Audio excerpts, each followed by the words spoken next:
Welcome back to my channel Chinmoy Ghosh vlogs. তো আজকে আমরা আম মাখা খাচ্ছি সবাই মিলে। রাকেশ, পার্থ, অপু, ডুগু সবাই আজকে একসাথে আছি।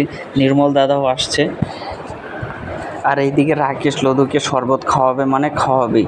লদু বলছে খাবে না, কিন্তু ও খাওয়াবে, এতটাই ওই সে। দেখো কান্না করছে, আর ও জোর করে খাওয়াবে। তো আম কাটা হয়ে গিয়েছে, দেখতেই পাচ্ছ একদম লাল লাল হলুদ হলুদ আমগুলো। লঙ্কা অনেকগুলো দিয়েছি, এইখানে ঝালও খুব হয়েছে। পরে তোমাদের বলবো যে কীরকম ঝাল হয়েছে, দেখতেই পাবা। আর রাকেশ দেখো ব্লগ বানাচ্ছে, ওর ব্লগ কেরো বাউন্ডলে। ওর ব্লগ সবাই ফলো করে দিও। পেজ আছে ফেসবুকের কেরো বাউন্ডলে, তো গিয়ে সবাই ফলো করো। দেখো কতগুলো বিট লবণ নিয়ে এসছে অপু। ওর বাড়িতে তো বিট লবণের ফ্যাক্টরি, তোমাদের দেখিয়েছি আগের ব্লগে কীভাবে বিট লবণ বানিয়েছি। আর এদিকে কাসুন্ডও নিয়ে চলে আসলাম। কাসুন্ড দিয়ে আজকে মাখা মাখা আম হবে, খুবই টেস্টি হবে। আর সবাই খেতে দেখো আমতা আমতা করছে, আর সবাই লাফাচ্ছে কখন খাবে।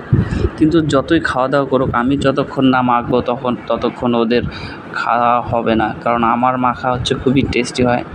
তো ওরা সবাই আম কেটে কুটে ধুয়ে সব কিছু রেডি করে দিয়েছে, আর আমি জাস্ট খালি কাসুন্ড দিব, লবণ দিব, এসব দিতেই আমার হচ্ছে আম মাখা টেস্টি হয়ে যাবে। তো আমি কিছু কিছু মন্ত্রও বলছিলাম, ওং নমস্তস্যাই নমস্তস্যাই, এসব বলছিলাম ভুলভাল। ভিডিও করতেছিল অনেকেই, কিন্তু যেটা সত্যি কথা, হ্যাঁ আমিও জানি না, কিন্তু আমি আম মাখলে ওই আমটার স্বাদই হয় আলাদা। তো যারা যারা খেয়েছো আমার আম মাখা, তো তারাই বলতে পারবে যে হ্যাঁ সত্যি ভালো হয়। আর আমি সেমন কিছু তো দেইনি, যা দেই জাস্ট এইসব লবণ, বিট লবণ, কাসুন্ড, তারপর হচ্ছে হাজমোলা গুঁড়ো দিই, এসবই দিই বাস।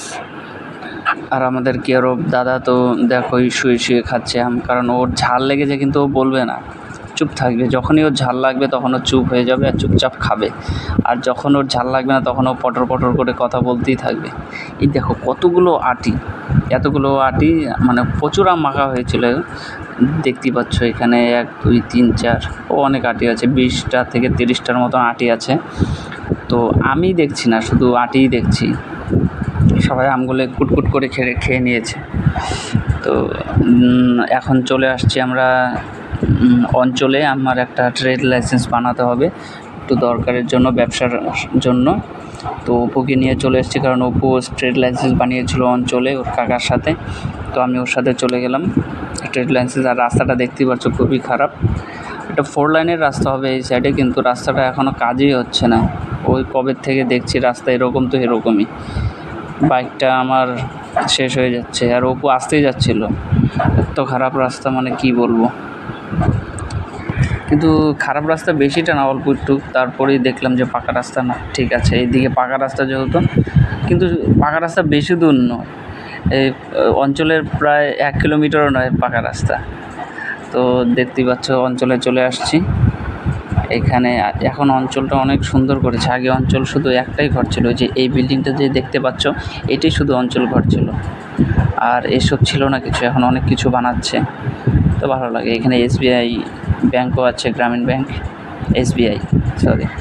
আর এই সাইডের যে ঘরটা দেখতে পাচ্ছ, ওখানে হচ্ছে ট্রেড লাইসেন্স বানানো হয়। তো এখানে চলে আসছি। তো এই দাদাটার সাথে কথা বললাম। আর ওই যে দেখতে পাচ্ছ ওই ছেলেটা, ওটা হচ্ছে আমার বন্ধু। সরি, ওর নামও বলতে ভুলে গেছে এই টাইমে। তো এই দেখতে পাচ্ছ ধানের আর ওর নাম ছিল বিপ্লব ছিল ওর নাম।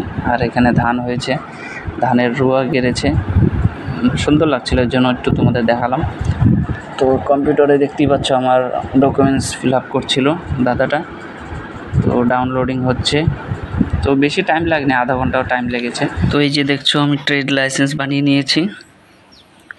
এটা বানাতে আমার 150 টাকা খরচা হয়েছে অনলাইন, আর ওকে দিয়েছি আমি কিছু। তো টোটাল আমার এটা খরচা হয়েছে 230 টাকা আমার খরচা হয়েছে এই ট্রেড লাইসেন্সটা বানাতে। তো আজকের ব্লগটা যদি ভালো লেগে থাকে তোমাদের, তো লাইক, কমেন্ট, শেয়ার এবং সাবস্ক্রাইব করে দিও চিন্ময় ঘোষ ব্লগস, এবং দেখা হচ্ছে পরের ব্লগে। Thank you.